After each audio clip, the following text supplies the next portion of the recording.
O tema hoje é um tema muito oportuno, né? Qual que é o tema? É isso mesmo. O cristão 100% ama o próximo. Esse é o tema, eu diria que é um tema muito oportuno, porque nos dias atuais, esse tema amor tem se tornado tão banalizado, não é verdade? A gente afirma que ama a nossa casa, e casa não é família. A gente afirma que ama o nosso carro, a gente afirma que ama o nosso cachorro, e a gente afirma, eu amo muito tudo isso, né? Alguns.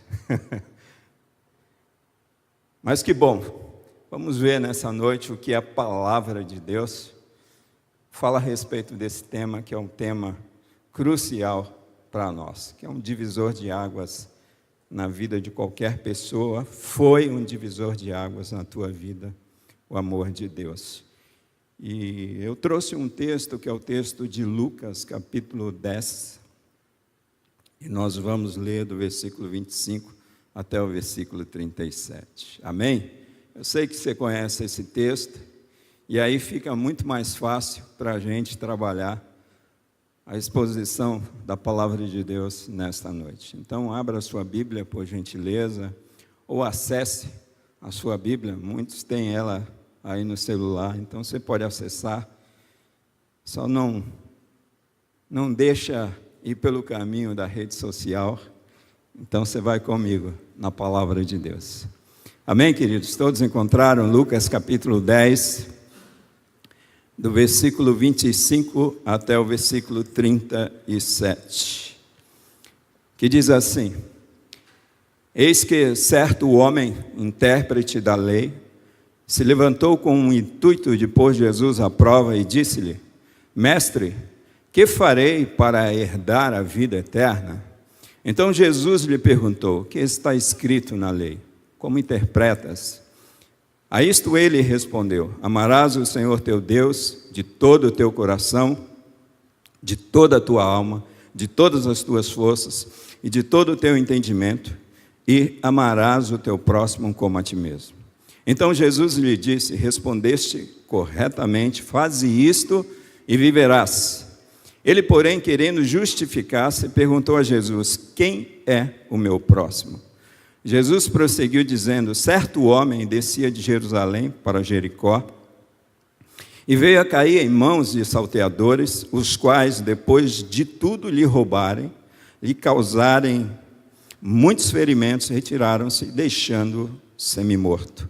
Casualmente descia um sacerdote por aquele mesmo caminho e, vendo-o, passou de largo. Semelhantemente, um levita descia por aquele lugar e, vendo-o também, passou de largo. Certo samaritano, que seguia o seu caminho, passou-lhe perto, e vendo-o, compadeceu-se dele. E chegando-se, pensou-lhe os ferimentos, aplicando-lhes óleo e vinho, e colocando-o sobre o seu próprio animal, levou-o para uma hospedaria e tratou dele. No dia seguinte, tirou 2 denários e os entregou ao hospedeiro, dizendo: Cuida deste homem, e se alguma coisa gastares a mais, eu indenizarei quando voltar. Qual destes 3 te parece ter sido o próximo do homem que caiu nas mãos dos salteadores? Respondeu-lhe o intérprete da lei: O que usou de misericórdia para com ele. Então lhe disse: Vai e procede tu de igual modo. Amém e amém. Vamos orar juntos. Querido Deus, nós te louvamos, Senhor. Te louvamos por essa noite. Te louvamos pela vida da tua igreja, que está aqui presente, atentos a Deus, a tua voz. E eu peço a ti, ó Deus, que o Senhor use a minha vida para falar ao teu povo, apesar de mim, Pai.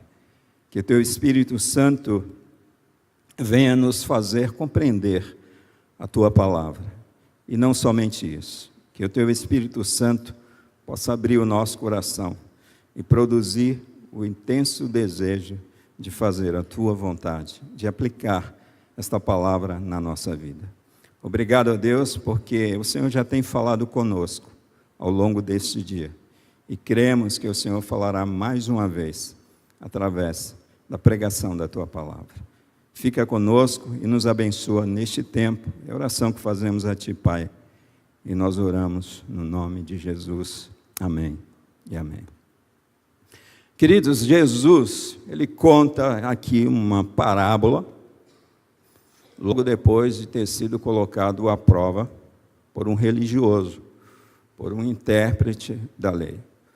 O primeiro versículo desse texto proposto para a nossa reflexão dessa noite vai dizer que esse doutor da lei quis colocar Jesus à prova e fez a seguinte pergunta: que farei eu para herdar a vida eterna? Parábolas eram histórias com E, tá? Criadas, né? O propósito dessas histórias era transmitir verdades. E as parábolas, especialmente, que nós encontramos na Bíblia, tinha esse propósito. A gente pode ver na Bíblia parábola lá no Antigo Testamento. Vocês se lembram que Natã contou uma parábola para retratar a verdade, né, que Davi estava escondendo. Davi estava vivendo um momento de mentira, porque adulterou. E Natã, para confrontar o rei Davi, ele conta uma parábola, ele cria uma história que traduz aquela realidade, aquela verdade. Jesus usou muitas parábolas, e como nós podemos aprender com as parábolas de Jesus. E nesta parábola, em destaque nessa noite, cujo título aí, quem sabe na tua Bíblia está a parábola do bom samaritano, contada por Jesus. Essa parábola, nas Escrituras Sagradas, ela nos dá a oportunidade, amados, de compreender esse amor que nós devemos ter ao nosso próximo. Eu me recordo como hoje, né? Parece que foi ontem, mas eu me recordo que na minha infância havia uma edição do Novo Testamento, cujo tema, o mais importante, é o amor. Você se lembra dessa edição do Novo Testamento? Então, se você não se lembra, eu vou recordar a tua memória aí, tá? Você se lembra? Amém. Então, não só eu, acho que já tenho mais de 40 aqui, aleluia. Mas isso ficou gravado fortemente. Olha o poder da imagem, né? Eu me lembro que eu deveria ter aí uns 10 anos de idade, né? E eu me lembro dessa edição do Novo Testamento que nós, nas igrejas batistas, né, distribuíamos, adotávamos, né? E a minha vida era uma vida completamente arruinada, uma vida mergulhada no pecado, e essa imagem acompanhou-me durante anos da minha vida. Eu creio que eu era um predestinado da parte de Deus. Não se preocupe, não. Você também é. Amém? Mas já havia essa mensagem. Quando a gente olha para as Escrituras Sagradas, a gente vê essa mensagem estampada, falando a respeito do amor. E se nós pudéssemos traduzir as Escrituras Sagradas numa palavra, essa seria a palavra: o amor. O amor. Então, de fato, amados, o amor, ele é mais importante. Por quê?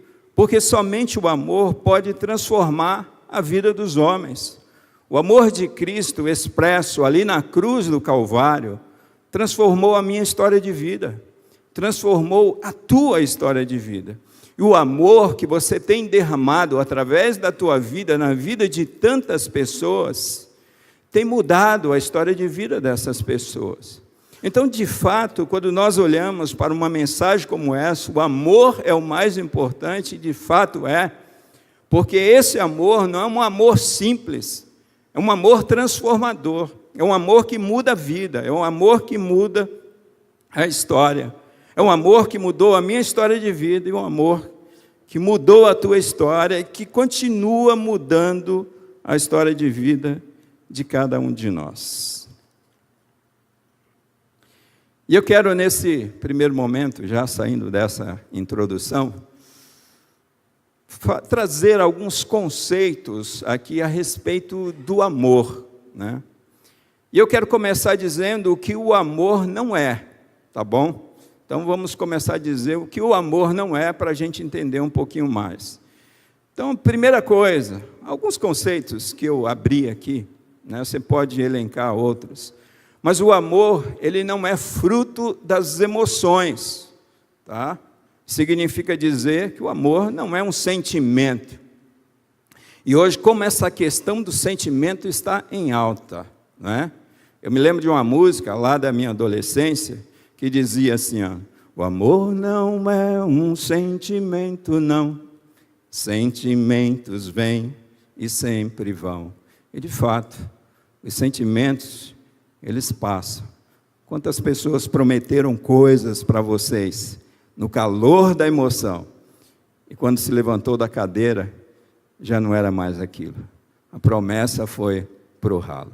O apoio, a ajuda foi embora. Então, a primeira coisa, amados, o amor não é um sentimento. Isso é muito comum entre casais quando brigam, né? Então, começa a brigar e aquela coisa, e aí daí chega para o pastor e diz assim para o pastor, olha, pastor, eu acho que o nosso caso é divórcio. Mas por quê? Porque eu sinto que não amo mais ela, né? Então, o amor é um sentimento? Lógico que não, amados. Tome cuidado com as suas emoções. Tome cuidado com os seus sentimentos. Os sentimentos, as nossas emoções nos enganam, e nos enganam muito.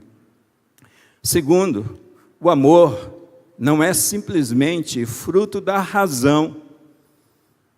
O que significa dizer, pastor? Que o amor não é simplesmente um conceito, né? Esse homem, esse religioso, ele sabia conceituar, mediante as Escrituras Sagradas, o que era o amor, mas na prática não vivia esse amor. Então o amor não é um conceito, é aquela mesma coisa quando nós falamos uns para os outros, eu te amo, meu irmão, esse é um conceito, e a gente até conceitua o amor, né? E bem conceituado, mas e na hora H? Quando a necessidade está diante de nós, e o amor não acontece. Terceiro, o amor, amados, não é fruto da religião, sabe? O amor não é fruto da religião. A religião, ela não tem esse poder de produzir essa virtude no coração de uma pessoa, né? Porque eu sei que existem umas e outras religiões onde as pessoas fazem muitas caridades, e aí a gente traduz aquilo em amor. Mas daqui a pouco eu vou trazer um conceito forte das Escrituras Sagradas a respeito do amor, e você vai entender que o importante é o que está por trás daquela ação. Então, qual é a real motivação do coração desses religiosos? Em fazer o bem, em fazer a caridade. Então, o amor, ele não é fruto da religião. Ele não é meramente um mandamento. Esse homem aqui entendia o amor como um mandamento, mas e a prática disso? Quarto, o amor é fruto. Agora eu deixo o não é de lado e entro no é. Então o amor, ele é fruto de uma decisão. Ele é volitivo. Ele faz parte da nossa vontade. É por isso que diante das circunstâncias mais difíceis, mais adversas, que nós podemos enfrentar, onde as nossas emoções oscilam e quer reter a nossa mão, a gente fala, mas eu decidi amar, apesar das circunstâncias, apesar da situação, apesar da pessoa, apesar do momento. Então faz parte da vontade. Então às vezes a gente quer amar baseado naquilo que a gente vai ter. Eu não amo, pastor, porque ele não faz isso por mim, ou ela não faz isso por mim. E aí, a palavra de Deus diz que nós devemos amar as nossas esposas como Cristo amou a igreja, apesar de nós. Então, o amor é fruto, amados, de uma decisão. O amor é uma decisão.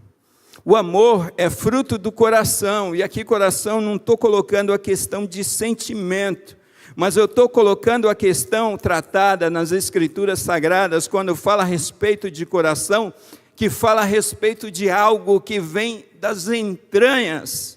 Quando Jesus Cristo opera alguns milagres, Os evangelistas chegam a afirmar ali, a descrever que ele, movido de íntima compaixão, ou seja, nas suas entranhas, no seu mais profundo interior. Então, deixa eu falar um pouquinho a respeito dessa questão do coração aqui. Essa questão do coração, eu falei de compaixão e misericórdia. A palavra misericórdia, ela vem do latim misericordia, que guarda, na verdade, o mesmo significado da palavra utilizada atualmente. Na construção dessa palavra, misericórdia, existem os termos miseratio, existe cordia, existe dare. São esses três termos que formam essa palavra. Então, miseratio vem do termo miserere, do grego, cujo significado de miseratio é compaixão, ou seja, coração no sofrimento. Já cordia vem de cor, que significa coração. Então, quando nós juntamos esses termos, eles significam dar o coração àqueles que são vítimas da miséria. É isso que significa misericórdia. Ou seja, se eu pudesse resumir misericórdia, eu diria que misericórdia é coração na miséria. É isso que significa misericórdia. Assim, a etimologia dos elementos da palavra ajuda a construir a ideia geral do significado da palavra misericórdia. Vocês entenderam quando eu quis dizer que amor é fruto do coração, ou seja, compaixão e misericórdia? Conseguiram entender? Amém? Então, sexto lugar, o amor é fruto de Deus em nós, amados. A gente precisa entender isso. Porque é que nós conseguimos amar. E mesmo algumas pessoas que ainda não foram marcados pela presença da pessoa de Cristo Jesus em suas vidas, a presença salvífica do Senhor. Isso nós chamamos de graça comum. Então é possível sim, aquele que não conheceu ainda Jesus Cristo como Senhor e Salvador, ter essa demonstração de amor. Mas essa demonstração de amor deveria ser muito mais forte, muito mais evidente na vida daqueles que tiveram um encontro com Cristo Jesus. Então, o amor é fruto de Deus em nós. Tanto é que João afirma na sua terceira carta a respeito dessa verdade. Se nós amarmos uns aos outros, ele diz que ninguém jamais viu a Deus, mas se nós amarmos uns aos outros, através dessa expressão de amor, as pessoas podem ver Deus em nossas vidas. E o amor é ágape. Então este é o maior e mais sublime amor, é o amor mais alto. É sobre este amor que Jesus fala que nós devemos amar o próximo, que nós devemos amar o outro. Então essa palavra é usada para expressar o amor de Deus em João capítulo 3, versículo 16, vocês conhecem perfeitamente. Esse amor ágape é o amor descrito na primeira carta de Paulo aos Coríntios, capítulo 13, quando Paulo vai conceituar o amor. Quando fala sobre o amor de Cristo, usa-se a palavra ágape e não filéu. E esta palavra, este amor ágape, ele descreve um amor desinteressado de alguém que se dispõe a dar de si mesmo sem esperar receber nada em troca. É sobre este amor que Deus está falando. É sobre este amor que as Escrituras Sagradas afirmam que nós devemos ter uns para com os outros, para com o nosso próximo.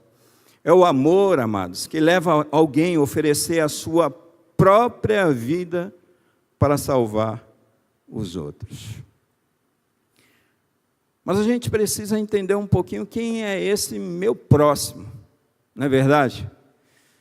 Porque essa foi a pergunta, do intérprete da lei. E quando nós olhamos para esse texto, eu não estou fugindo do texto não, amados. Quando nós olhamos para esse texto, o próximo teu, o meu próximo, é o diferente. É aquele diferente de você. Diferente em vários aspectos. Esse é o próximo. O próximo, muitas vezes, é o desconhecido seu. É o teu desconhecido. O próximo, muitas vezes, é aquela pessoa que é indesejada. Porque quando você olha para esse texto, você percebe o quê? Quando você olha para a Bíblia, você percebe que os judeus odiavam os samaritanos. Eles nem passavam no território samaritano. Você se lembra da história lá onde os discípulos estão passando no território dos samaritanos, né? E eles querem comer, e ali tem espigas e tudo, e os samaritanos dão uma enxotada nos discípulos, e aí o João, que futuramente se tornou o apóstolo do amor, ele chega para Jesus: Senhor, vamos fazer uma oração forte aqui, pedir que caia fogo do céu e que consuma esses miseráveis samaritanos. Eles odiavam os samaritanos. Só estava esperando uma oportunidade para expressar esse ódio. Então, muitas vezes, amados, o próximo, o teu próximo, é aquela pessoa que você não deseja. É o indesejado. O teu próximo é aquele que gostaríamos que não existisse. Quem é que você gostaria que não existisse? E pastor, se eu for fazer uma lista aqui nesse país, principalmente de político, hein? De bandidos, nós vimos essa trágica tragédia que houve aí, né? E tragédias, né? Mas a mais recente, daquele moço lá que quase comete um feminicídio, né? Que horror, uma pessoa fazer uma coisa daquela. E a Bíblia diz que essa pessoa, ela é o meu próximo. Então, o próximo, amados, é aquele que gostaríamos muitas vezes que não existisse. Você consegue compreender isso? Teu próximo pode ser o teu maior inimigo. O teu próximo pode ser o teu maior inimigo. Queridos, eu creio que o exemplo mais contextualizado que temos, né, a respeito disso tudo que eu estou falando para vocês aqui, é o da Leiliane tentando salvar o caminhoneiro naquele acidente que vitimou, né, o jornalista Ricardo Boechat e aquele piloto do helicóptero. Então vamos ver aí, eu vou rodar um vídeo bem rápido, 20 segundos, para vocês, que eu estou falando para vocês. De quem é o meu próximo?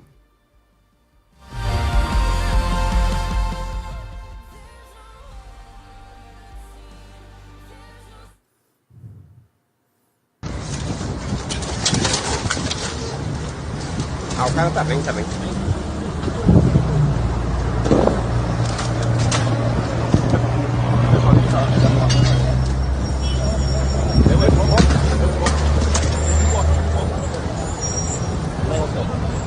me manda.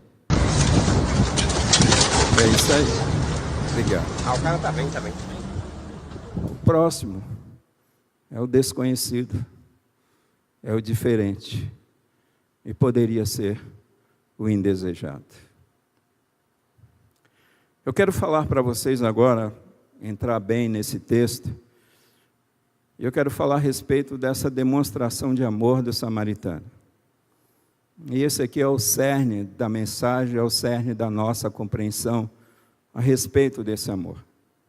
E nessa parte, especialmente essa parte da minha exposição, eu gostaria de usar a exposição que um amigo meu, pastor Bebeto, da Missão Aliança, no ano de 2015, a Missão Aliança é uma missão cujo foco é diaconia, é uma missão norueguesa que atua no Brasil junto a projetos que estão debaixo da cobertura de igrejas. E na época, em 2015, eu era parceiro da Missão Aliança através da Igreja Batista Curuçá. E o pastor Bebeto, que é diretor da Missão Aliança, ele trouxe uma palavra em cima desse texto, né, falando a respeito do amor, falando a respeito da diaconia, falando a respeito do serviço. Eu achei muito interessante. Então, os méritos desse momento do sermão, né, é para Deus, em segundo lugar para o pastor Bebeto, não é meu. Mas eu achei muito interessante porque aquela palavra, ela produziu, sabe, uma reflexão muito profunda a respeito desse texto, uma visão que eu não tinha a respeito desse texto. E o pastor Bebeto, ele dizia assim na sua exposição: a pergunta correta não é quem é o meu próximo, mas a pergunta correta é de quem eu devo ser próximo.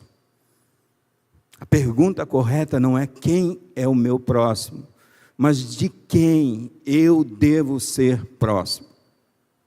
Então a resposta, amados, o meu próximo é todo aquele que eu vejo muitas vezes necessitado e quase morto à beira do meu caminho.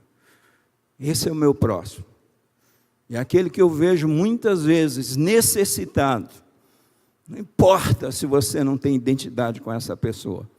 Não importa se você não tem relação com essa pessoa. Esse é o teu próximo. É o necessitado, é aquele quase morto, é aquele miserável que está ali diante de você, à beira do caminho.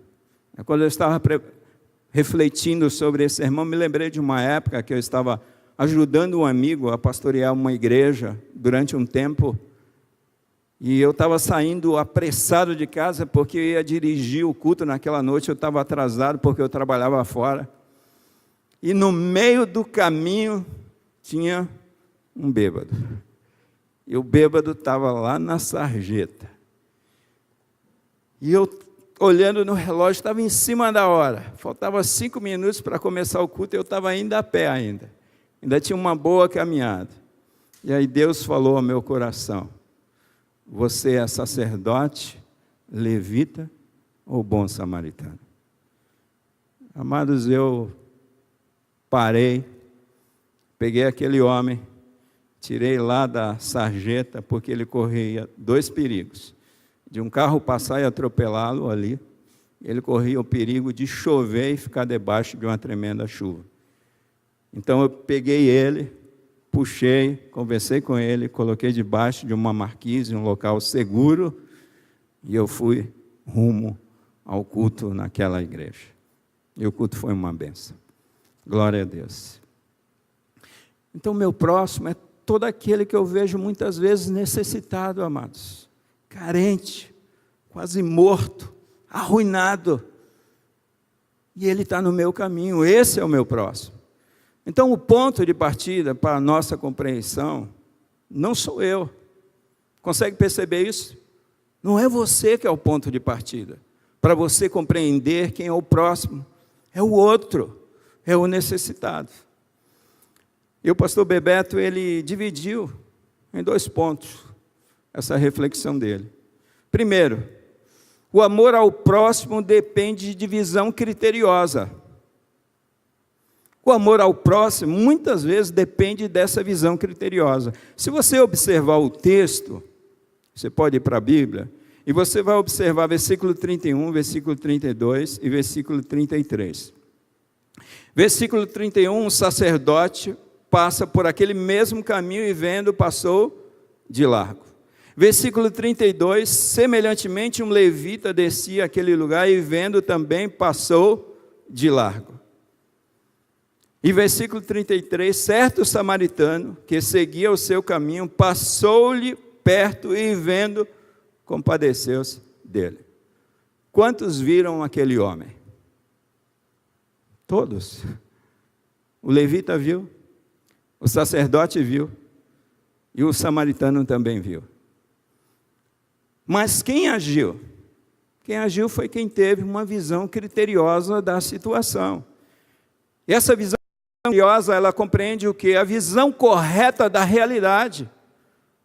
Sabe, ali havia um homem que foi espancado, foi ferido, foi maltratado, foi roubado. Ali uma situação crítica, uma visão correta da realidade.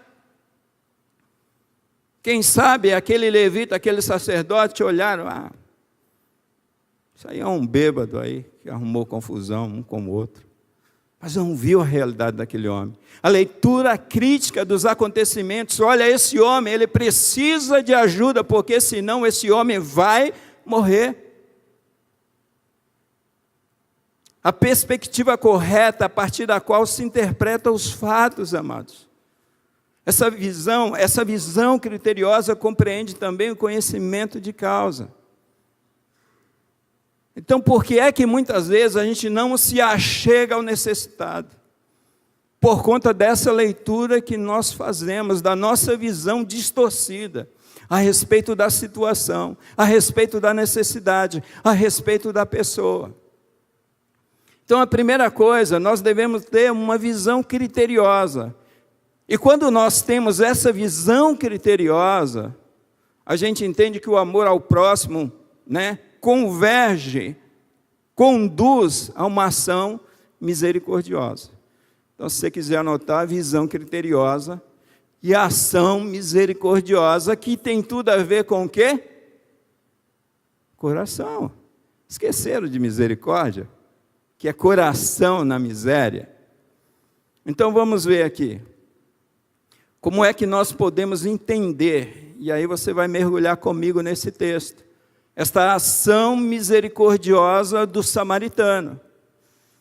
Essa ação misericordiosa, ela é uma ação arriscada e corajosa. É arriscada e corajosa. Por quê? Porque o texto diz que aquele homem, ele foi roubado, ele foi espancado, e ele foi deixado semi-morto. E provavelmente aqueles bandidos, aqueles ladrões, poderiam estar ali por perto daquele homem. Eu sei que é uma parábola, você também sabe. Mas lembre-se, parábola traduz verdades espirituais. Então essa ação misericordiosa é uma ação arriscada e corajosa. Irmão, se você não quer correr risco, você tem que deixar de ser cristão. Porque a partir do momento que você se tornou um cristão, você vai correr risco. A partir do momento que você decidiu amar pessoas, você vai correr risco. Você vai correr riscos de dar um dinheiro para uma pessoa e aquela pessoa está mentindo. Não é um risco que você corre?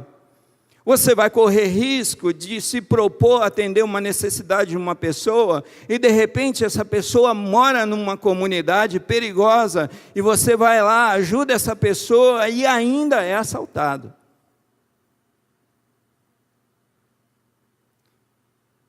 Então essa ação misericordiosa é uma ação arriscada e corajosa. É uma ação cheia de sacrifício. E quais os sacrifícios que nós podemos ver aqui nesse texto? Aquele homem provavelmente era um comerciante. Aquele homem, ele atrasou a sua viagem. Por quê? Porque ele decidiu amar. Aquele homem, ele alterou a sua agenda. Alterou ou não alterou? Ele tinha colocado lá na sua agenda, olha, no meio do caminho eu vou parar para ajudar um homem que foi roubado. Lógico que não.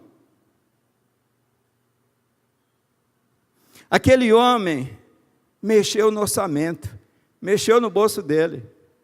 Ele não falou assim, olha, eu vou levar uns trocos aqui, dos 2 denários aqui, porque eu vou encontrar um camarada que vai precisar de ajuda no meio do caminho, eu já vou me assegurar. Não, ele tirou daquilo que já estava contado. Ele mexeu no orçamento dele. Irmãos, vocês conseguem compreender a dimensão,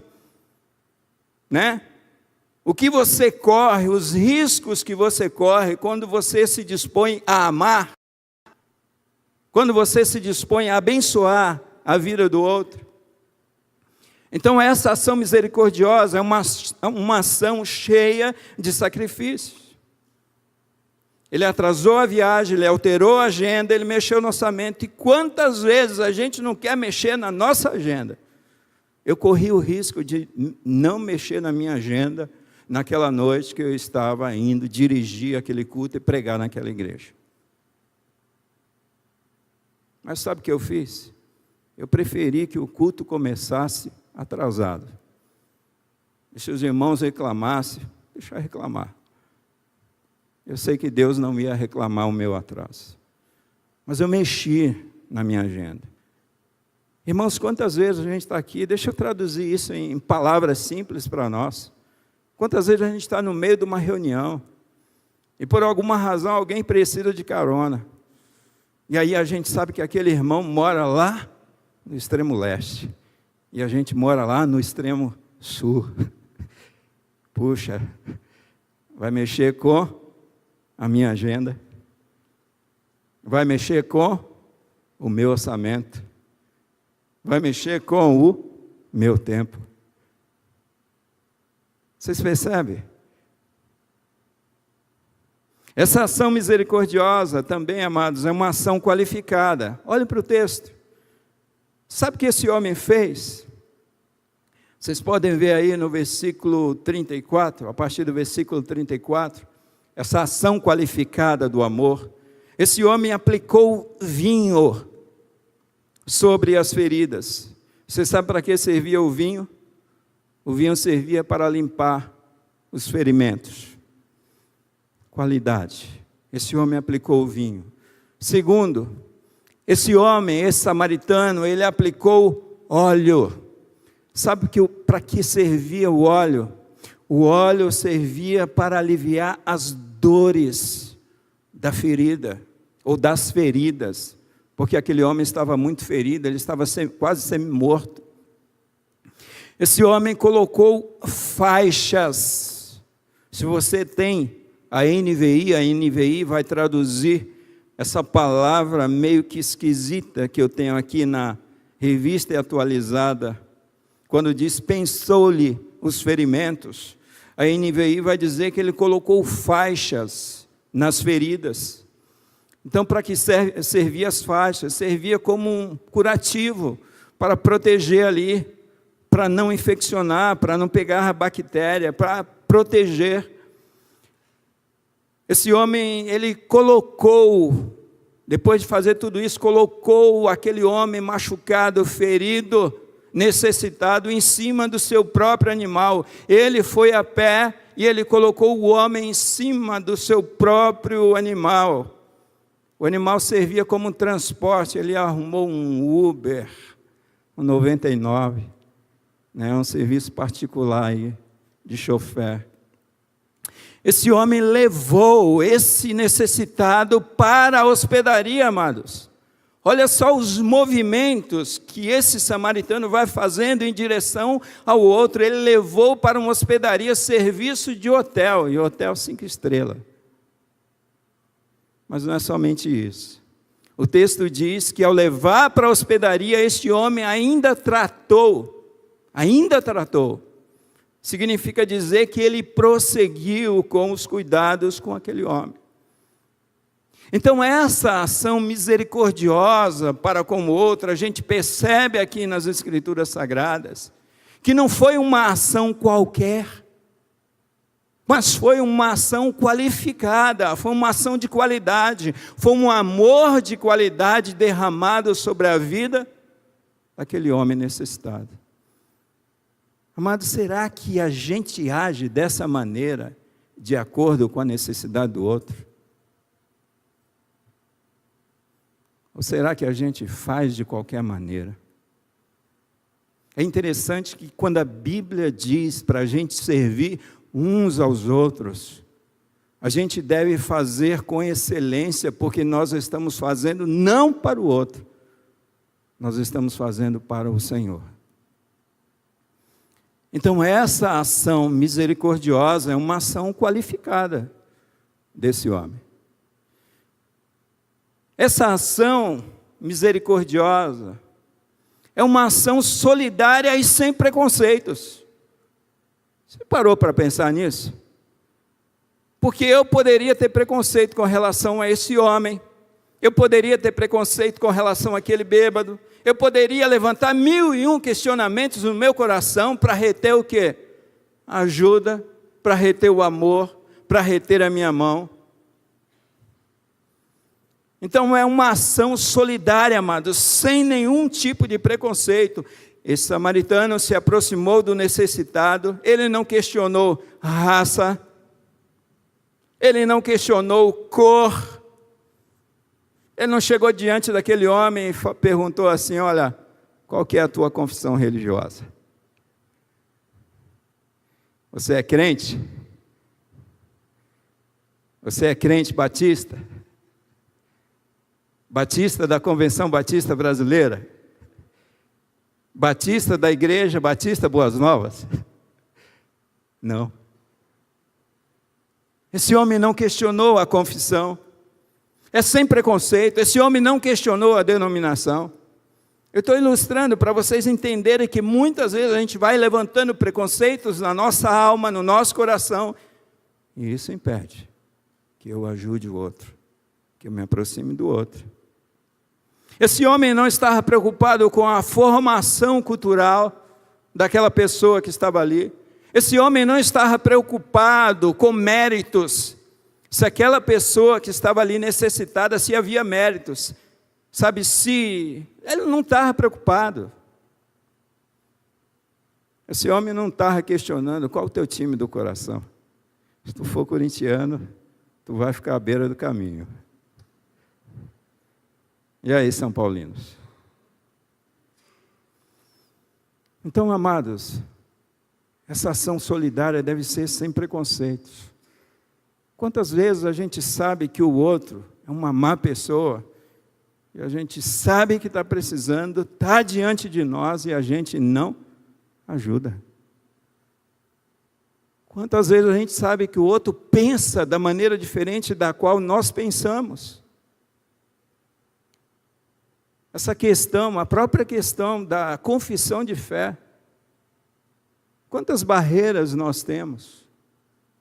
Não, esse aí, ele serve aos espíritos malignos, eu não vou nem me aproximar dele. Vocês conseguem perceber isso? Que essa ação solidária, ela deve ser sem nenhum tipo de preconceito. Ah, esse cara eu não vou ajudar não, porque ele abraçou a ideologia de gênero. Eu não vou ajudar não. Eu sou contra isso. Eu também sou contra esse tipo de comportamento. Mas eu ajudo. Tem pessoas com esse tipo de comportamento, amados, pessoas de fora da igreja, que buscam os pastores da igreja, pedindo ajuda. E a gente ajuda. Essas pessoas são amadas, essas pessoas são bem-vindas. Ainda que Deus não aprove, que a igreja não aprove, e que eu, como pastor, não aprove esse tipo de comportamento. Então, muitas vezes, a gente vai erguendo barreiras, a gente vai com o coração cheio de preconceitos, ou seja, conceitos pré-estabelecidos, e é por isso que a gente não estende a mão, é por isso que a gente não ajuda. Então, essa ação misericordiosa, ela deve ser assim. E, por fim, essa ação misericordiosa deve ser preocupada com o futuro. Sabe por quê? Porque o texto diz que o homem, o samaritano, deixou aquele homem hospedado, pagou por aquele tempo, e ainda disse assim, olha, e se você gastar mais com esse homem, você pode pôr na minha conta, você pode pendurar. Sabe, amados, era alguém que não estava preocupado simplesmente com um assistencialismo barato, com Bolsa Família, por exemplo. Pastor, você é contra o Bolsa Família? A maneira como isso é administrado, eu sou. Porque muitas vezes um projeto social como esse escraviza pessoas, tolhe a vida das pessoas. Esse homem não usou de um assistencialismo barato. Ele cuidou da necessidade do momento e ele se preocupou com o restabelecimento total daquela pessoa, para que aquela pessoa pudesse seguir a sua vida com dignidade. Será que essa tem sido a nossa preocupação, amados? Com o próximo, com o necessitado, com aquele que está à beira do caminho pedindo ajuda? Ou será que a nossa preocupação é somente com aquele momento? Sabe, queridos, uma das grandes preocupações que eu, como pastor, tenho com pessoas, membros da nossa igreja, especialmente, que perdem seus entes queridos, é que o luto, ele é uma caminhada. O luto não é simplesmente aquele momento. Aquela pessoa, mesmo sendo cristã, ela pode carregar traumas. A vida da pessoa pode paralisar. E essa pessoa precisa de ajuda. Ela precisa dessa ajuda para o futuro. E a gente precisa estar atento com isso. E aqui eu entro novamente numa parte que é minha, do sermão. Por que eu devo amar? Eu devo amar porque o amor é um mandamento. É um mandamento. Se não adulterarás é um mandamento, Jesus disse que nós devemos amar, e amar é um mandamento. E amar, se você prestou atenção no texto, é o segundo maior mandamento. Então eu devo amar, eu devo passar por cima de todos os meus preconceitos, de todas as diferenças que eu tenho com o outro.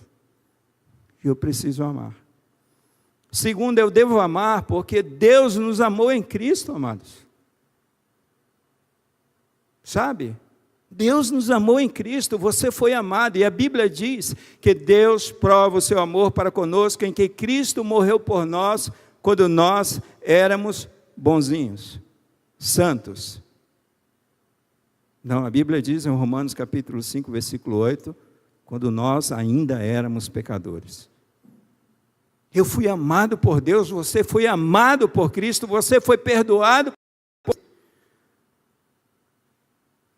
Uma determinada ocasião, eu vi um cristão dizer diante de uma situação tão difícil, e afirmou: eu não perdoo. O que aquele homem está dizendo?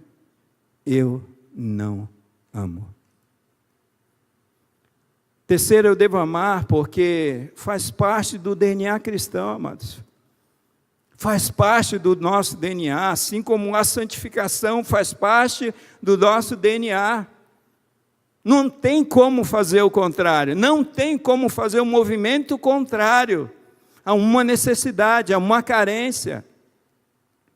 Está em nós. O amor de Deus, Deus compartilhou conosco esse amor. Então faz parte do nosso DNA. Devo amar, em quarto lugar, porque o amor faz bem ao próximo, amados. O amor faz bem ao próximo. É por isso que eu devo amar. Irmãos, quantas situações de conflitos existem hoje entre as pessoas, sabe, entre vizinhos, entre irmãos de igreja, entre cônjuges, entre pais e filhos. Filhos que chegam a dizer para os seus pais: eu te odeio. E a pergunta que esses pais chegam para nós e dizem: o que eu devo fazer, pastor? Sabe qual é a resposta? Você deve amar. Você deve amar porque o amor faz bem ao próximo. Sabe, amados, o amor socorre, o amor levanta as pessoas, o amor restaura a vida das pessoas, o amor restaura a dignidade humana,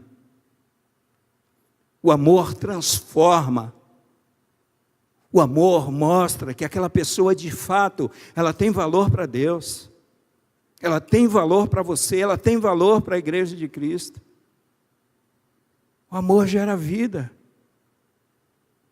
Amados, quantas pessoas tiraram as suas próprias vidas porque não se sentiram amadas?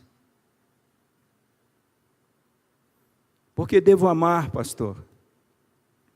Porque o amor faz bem a si mesmo. O amor faz bem para você. Irmãos, deixa eu falar uma coisa para vocês. É muito bom ser amado, é ou não é? Mas é interessante que quando nós amamos, quando nós demonstramos esse amor para com o outro, e até para com aquele que nos oprime, como isso faz bem para a nossa alma, como isso faz bem para o nosso coração.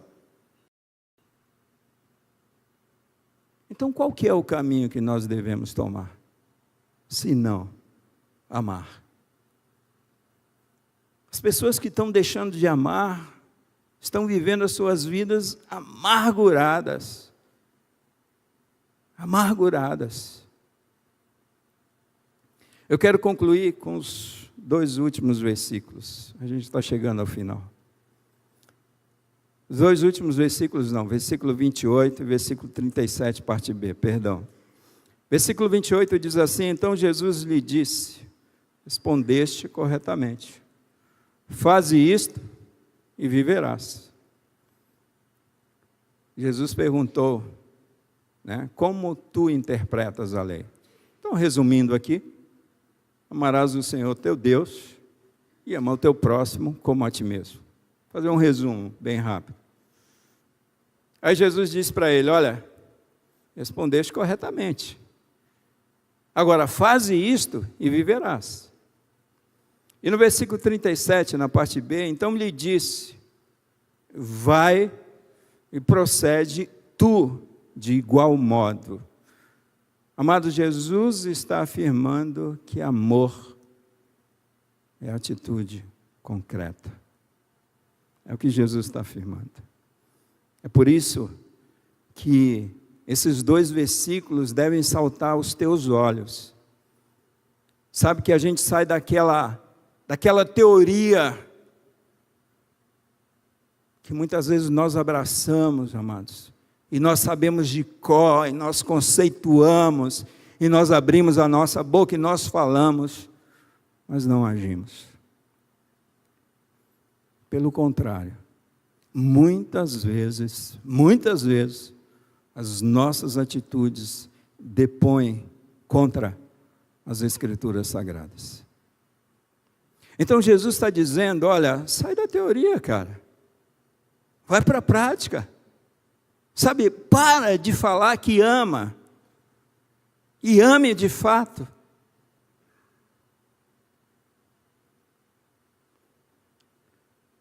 Amados, o que chama a atenção de Deus em nós? Deus não se impressiona com títulos. Aqui está diante de Jesus o quê? O intérprete da lei. Jesus não se impressiona com isso. Deus não se impressiona se você é doutor, tem pós-doutorado e pós-doutorado. Jesus não se impressiona com isso.